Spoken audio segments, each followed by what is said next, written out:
Buenas, bienvenidos al segundo programa de la radio escolar. Mi nombre es Jesús y también me acompañan Ismael, Buenas. Eusebio Hola. y Miguel Ángel. Buenas. En este programa hablaremos sobre un modelo pedagógico muy de moda en la actualidad, como es el aula invertida. Seguidamente conversaremos sobre las diferentes metodologías activas. Continuaremos debatiendo las diferencias entre los tres tipos de aprendizaje virtuales y, por último, comentaremos el documental El dilema de las redes sociales, disponible en Netflix. Vamos a dar comienzo con el aula invertida. El aula invertida es un modelo pedagógico que lleva el trabajo de algunos procesos de aprendizaje fuera del aula y usa el tiempo de clase, junto con la experiencia del docente, para facilitar y potenciar otros procesos de adquisición y práctica de conocimientos dentro del aula. Pues bien, ahora que conocemos un poco más sobre el aula invertida, ¿qué opinión tenéis acerca del mismo? Desde mi opinión, yo creo que el aula invertida es un gran acierto en el mundo de la educación. También ayuda mucho al alumnado a soltarse y a ver que, sobre todo también, a hacer unión con los compañeros. Sí, yo creo que es un proceso de aprendizaje bastante interesante, ya que es algo nuevo que los alumnos no están acostumbrados y por lo que creo que les puede ser bastante interesante y que les puede gustar y al final como que trabajarán de otra manera y estarán muchísimo más atentos y más como que será mucho más divertido para ellos. Desde mi punto de vista, como ha dicho Eusebio y como ha dicho Ismael, yo creo que es algo nuevo, algo innovador para los alumnos y algo que les puede ayudar a aprender de otra manera y de una forma más original, y yo creo que les puede gustar más esta manera de aprender y creo que pueden aprender de una manera mejor. También es necesario decir que yo le veo un gran contra. Y es que si, aunque el alumno tome ese poder, esa sensación de profesor y como la propia palabra indica, se invierta el aula, pero si no hay una ayuda del profesor en esa inversión del aula, los niños se pueden sentir y las niñas se pueden sentir bastante solas, bastante desamparadas en ese sentido. Es decir, que actúe la vergüenza o actúe esa timidez y ese miedo y realmente no se consiga el fin que tiene este sistema, este recurso. Sí, otra cosa que yo creo que también le veo es que al final alumnos que no puedan tener todos esos recursos de acceso a internet, a tener un ordenador, no podrán realizar este tipo de aprendizaje. Por lo que así creo que también el profesor debe saber con qué alumno cuenta, cuál es a nivel social, y así poder meterlo en clase o no, dependiendo al final sobre todo de su alumno. Claro, es que en la actualidad hay bastante problema con aplicando este motivo. Sí, obviamente el profesor debe tener en cuenta la situación de cada alumno y debe valorar con quién puede llevar a cabo este tipo de aprendizaje y quién no, porque dentro de cada alumno tendrá una situación diferente. Pues bien, a continuación vamos a dar paso al tema de las metodologías activas. Poco a poco, las metodologías activas van ganando protagonismo a los centros educativos. Con su introducción en el aula, la enseñanza se centra en el estudiante de una forma constructiva, ya que el alumno forma parte activa del proceso de enseñanza-aprendizaje.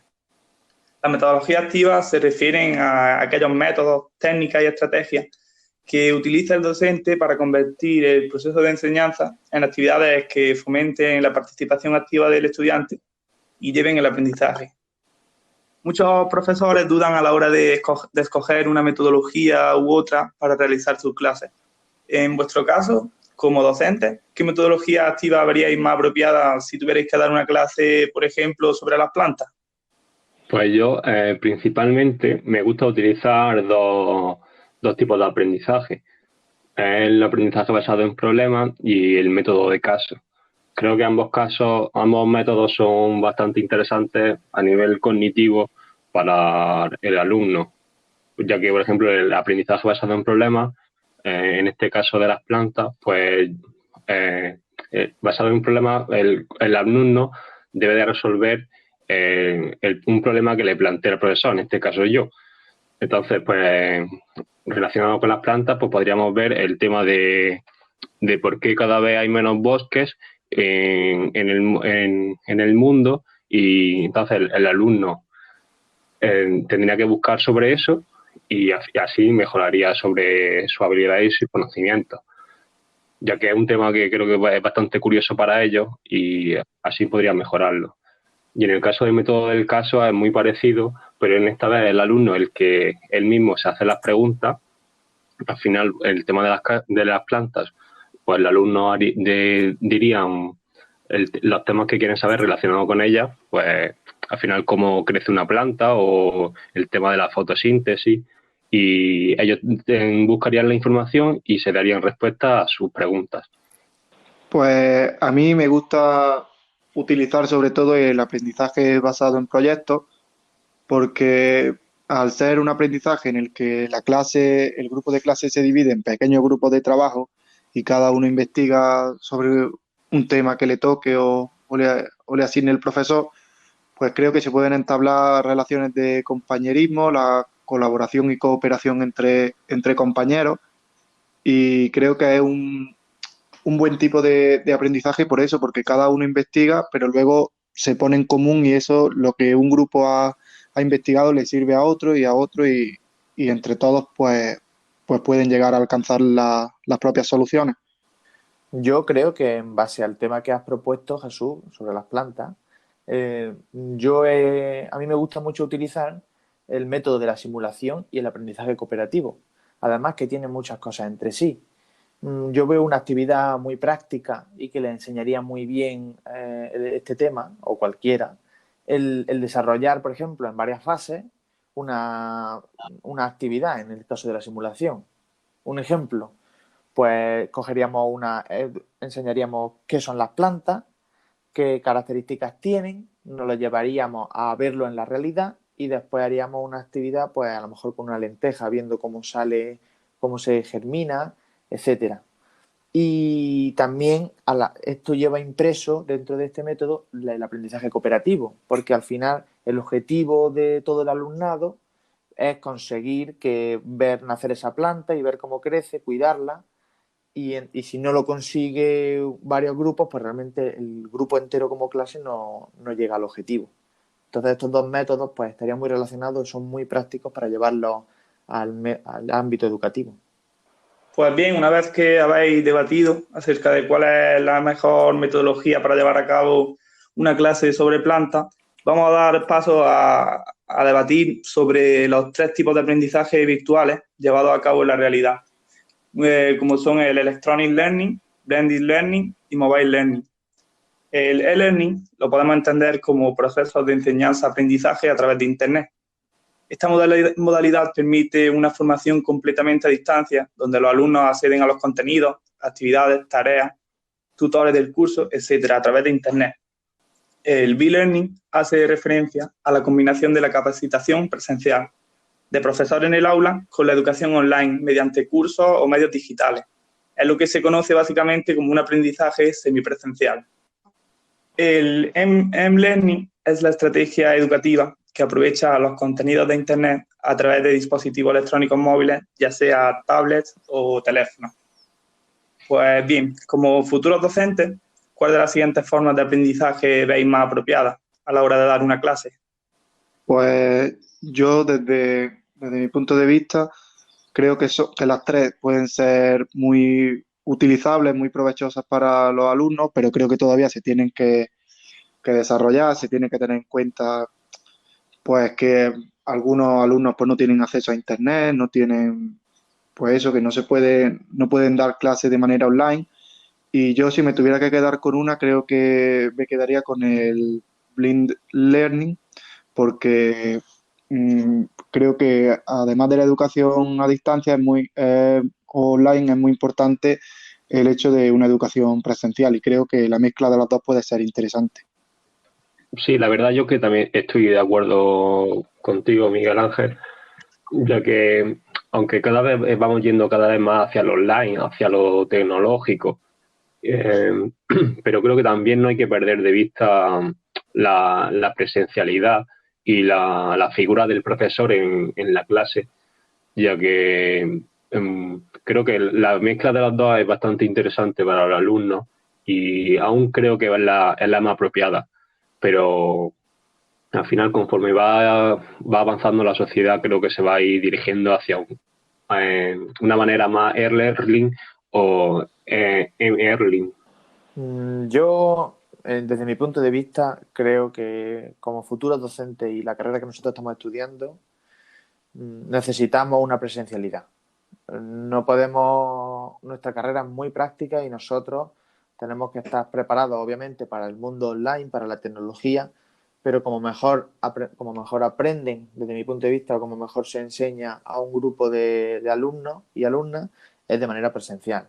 Entonces, me gustaría que en un futuro no se perdiese esa presencialidad, porque vemos estos tres ejemplos que incluyen casi a un 50% o incluso otro ejemplo casi un 100%, como es el e-learning, lo incluyen todo online. Y esa presencialidad, ese contacto físico, entre comillas, con el alumno y el profesor, ese feedback que hay dentro de una clase presencial, no lo hay ni mucho menos en una clase online. Entonces, para mí, si me tuviese que quedar con uno, sería el B-Learning, porque incluye algo de presencialidad, pero realmente me gustaría que fuese todo presencial. Sí, yo estoy de acuerdo contigo en todo lo que has dicho, porque al final creo que también una cosa importante que no hemos comentado es la manera que tiene el profesor presencialmente al final de que como estar atento a que todos los alumnos estén metidos en clase, que estén atendiendo, estén realizando los trabajos, ya que al final de una manera online es mucho más difícil de ese control por parte del profesor. Y creo que al final eso es bastante importante para la mejora de todos los alumnos en clase. Es que también hay que tener en cuenta que la educación no es solo cuando el profesor explica, el alumno atiende y se hacen actividades y se aprende en general un tema. No es solo eso, es cuando yo estoy en clase con mi compañero o mi compañera y le molesto y él me dice y yo le digo, o ella me dice y yo le digo y nos regañan. Todo eso es educación. Al final, indirectamente se está educando al alumno y a la alumna en que tienen que atender, en cuáles son los comportamientos correctos y cuál no. Y de manera online, pues no sabes realmente qué alumno te está atendiendo de manera correcta, si se está enterando, si realmente te está mirando pero no te está atendiendo o está haciendo algo por detrás. Entonces, es muy importante la presencialidad en la educación, porque es la mejor manera, tanto directa como indirectamente, de enseñar al alumno. Sí, estoy totalmente de acuerdo contigo. Para finalizar con el programa de hoy, vamos a comentar el dilema de las redes sociales. Pues el dilema de las redes sociales es un documental o película, se podría llamar también, que está disponible en la plataforma Netflix, en el que se tratan los cambios que se han producido últimamente a través de las redes sociales o de Internet, en los que muchos de ellos son positivos, pero también hay muchos negativos, porque, por ejemplo, en el documental salen personas que han trabajado para Google, para Facebook, y nos cuentan cómo esas empresas han cambiado su modelo de vida y lo que buscan es manipular a las personas mediante anuncios, mediante cualquier forma de propaganda, y buscan engañarnos y que nos centremos más en sus cosas, en Facebook, en Instagram, en las redes sociales, que en nuestra propia vida. Y por ello, los jóvenes le dan mucha importancia a la aprobación social, el que dirán, si le gusta a los demás, y esto ha hecho que en los últimos 20 años el suicidio pues haya aumentado un montón, y esto es a causa de esta importancia que le damos a las redes sociales. También podemos ver cómo existe en el documental una prueba en la que se entierran los móviles en una caja fuerte temporizada para cenar. Y vemos como esa familia, pues la niña no es capaz de aguantar la hora y media que la madre le ha puesto a que esté el teléfono encerrado y rompe la caja. Y creo que esto es algo que deberíamos cambiar porque Internet avanza a pasos agigantados y creo que esto no puede seguir así. ¿Y vosotros qué opináis? Por ejemplo, con lo que estás comentando, me quedo impactado porque obviamente Internet avanza y desde mi punto de vista es genial que avance. Lo que no está bien es que avance para fines que no son del todo, no solo no educativos, sino realmente beneficiosos para la sociedad.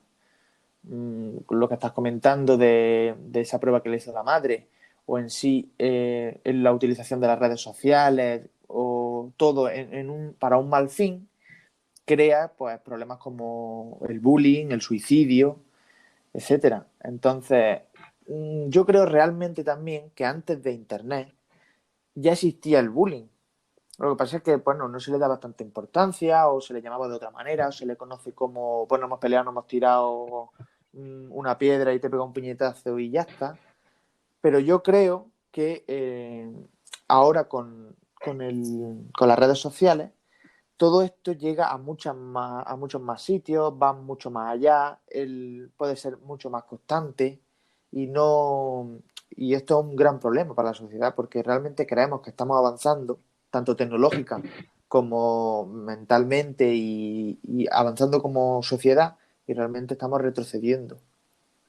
A mí una cosa que no voy a defender en sí pues a Google y a las grandes empresas, pero al final, con respecto a la preocupación es que tienen nuestra información, a través de nuestra información nos manipulan y todo eso que hemos comentado, pero es que al final nosotros cuando entramos, por ejemplo, en Google y en cada página y aceptamos las cookies, estamos marcando que estamos de acuerdo.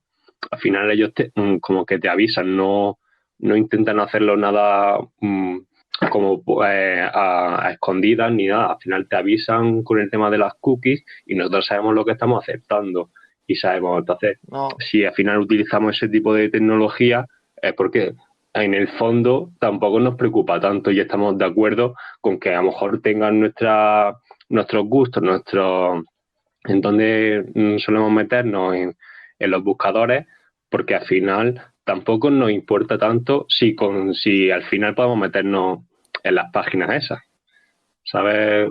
claro, claro, Eusebio, pero no estoy de acuerdo contigo porque muchas páginas, para que si tú no aceptas los cookies, te echan de la página. Bueno, pues no te Entonces, metes, al final. claro, pero imaginemos que necesita una información.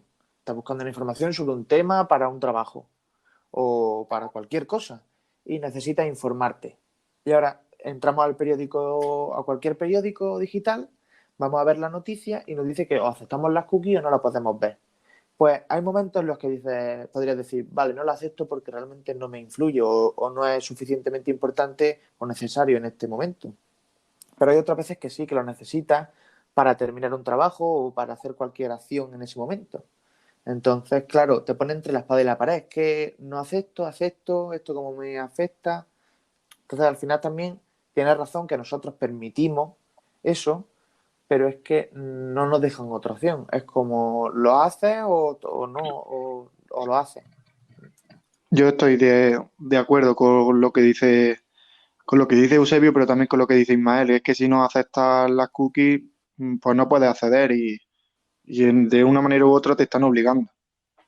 Sí, pero a ver, en el caso de sí, entiendo lo que dices porque Google en casi todo lo que te metes te pide ya las cookies, pero también existe otro tipo de buscadores que a lo mejor no son tan conocidos y a lo mejor no tienen tanta esa política de las cookies y a lo mejor tienen muchísimo más libertad, pero aún no los conocemos porque al final pues es mucho más cómodo utilizar Google que otros buscadores, por ejemplo Yahoo o otros que ahora mismo no se me ocurren.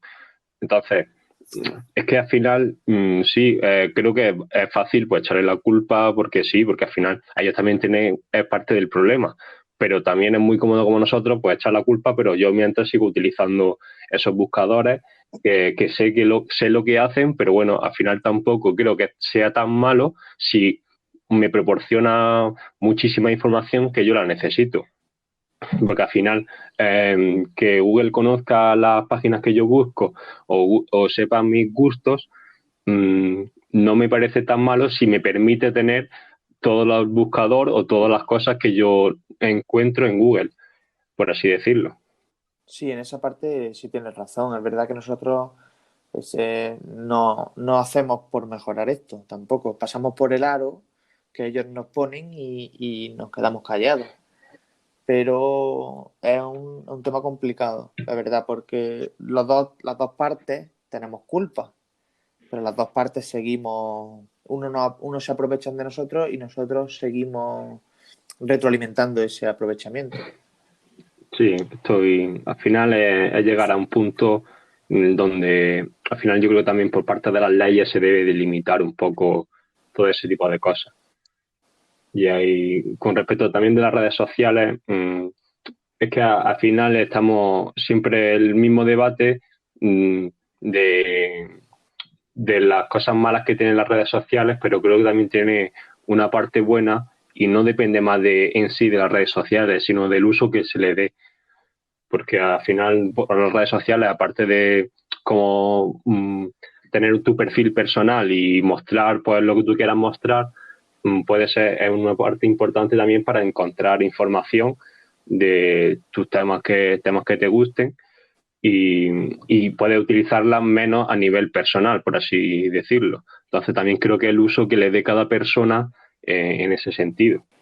Tienes bastante razón. Yo también creo que lo podemos relacionar un poco a lo que estábamos hablando antes de la presencialidad y la no presencialidad, con los distintos métodos. Pero yo pienso que nunca va a ser lo mismo conocer a una persona o encontrar información de manera online que de manera presencial.